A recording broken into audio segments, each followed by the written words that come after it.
Radhe Radhe, welcome to Radha Madhav Dham for this 5 days Radha Ashtami intensive. Tonight we have Swami Nikhilanand ji speaking, giving a pravachan here, and let me give a brief intro of him. Swami Nikhilanand ji was attached to the Hindu philosophy from an early childhood, and while living at Radha Madhav Dham, which is the main ashram of our worldwide organization, Jagat Guru Kripalu Parishad in the West, Swami Nikhilanand ji learned the philosophy of our prime scriptures under the guidance of Jagat Guru Shri Kripaluji Maharaj. He became a sannyasi preacher in the year 2003, and since then he has been traveling throughout United States, giving discourses, seminars, and intensives. I request all of you to please listen to his lecture very attentively and kindly turn off your cell phone or put them in silence mode. Now, as a token of our respect for Swami Nikhilanand ji, I request Ashish to offer a garland to him.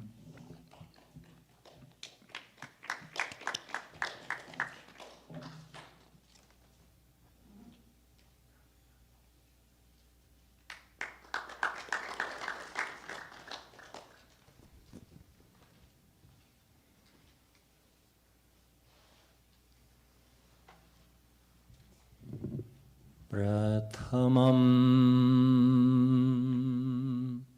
Sadgurum Vande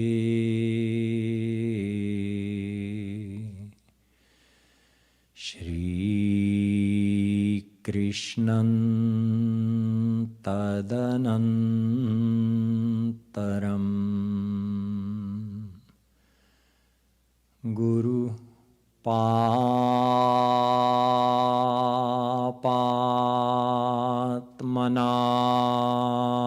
Papatmanam Tratam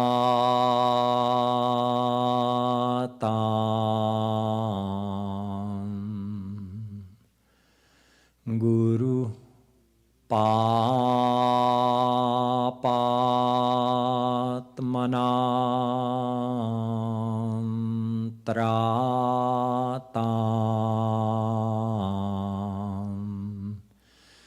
Shri Krishnastvamalatmanam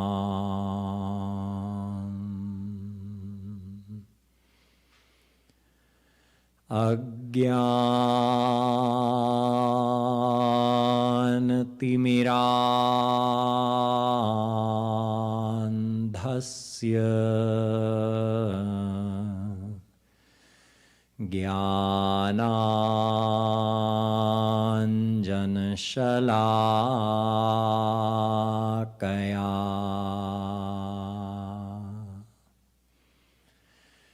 Chakshurunmilitam yena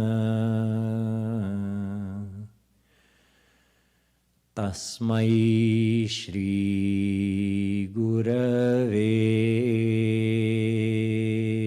Namaha Namah Kamalana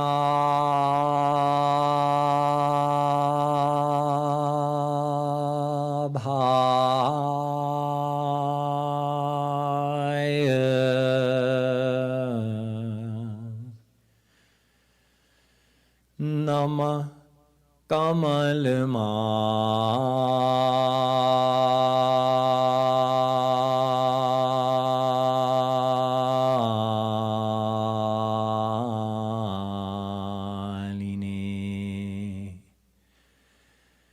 Namah Kamalapa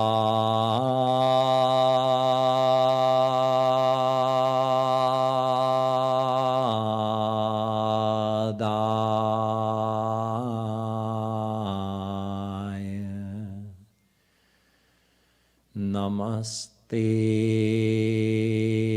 कमले क्षण यो ब्रह्माणं विदधाति पूर्वं यो वै वेदांश्च प्रहिणोति तस्मै तग्मंह देवमात्मबुद्धिप्रकाशं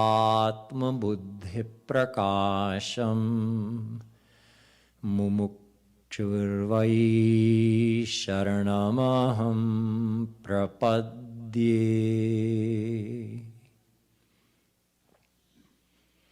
The divine souls. Let's do a few minutes of Nam Sankirtan, and after that I'll begin a series of lectures on Radha Tattva.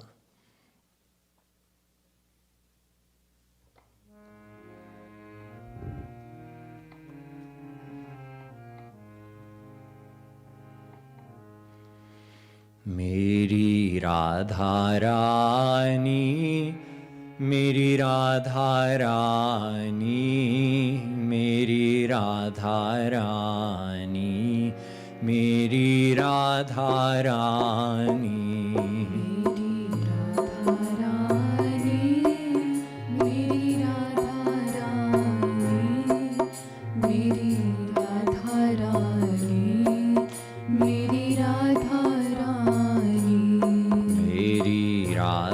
Radharani, Meri Radharani, Meri Radharani,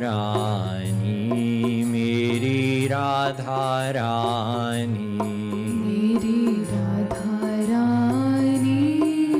Meri Radharani, Meri Radharani, Meri Radharani. Radharani, Meri Radharani, Meri Radharani, Meri Radharani, Meri Radharani, Meri Radharani,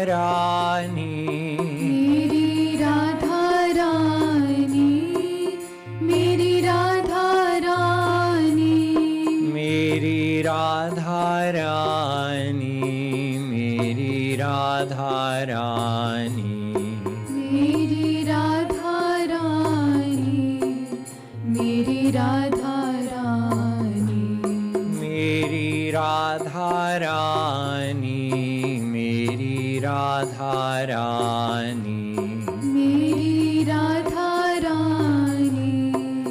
Meri Radharani. Radharani, Meri Radharani, Meri Radharani, Meri Radharani,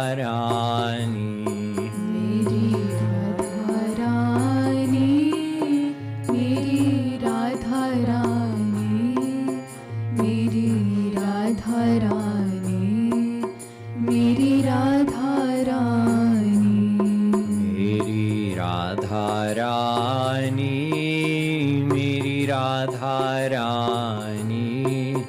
Meri Radharani, Meri Radharani.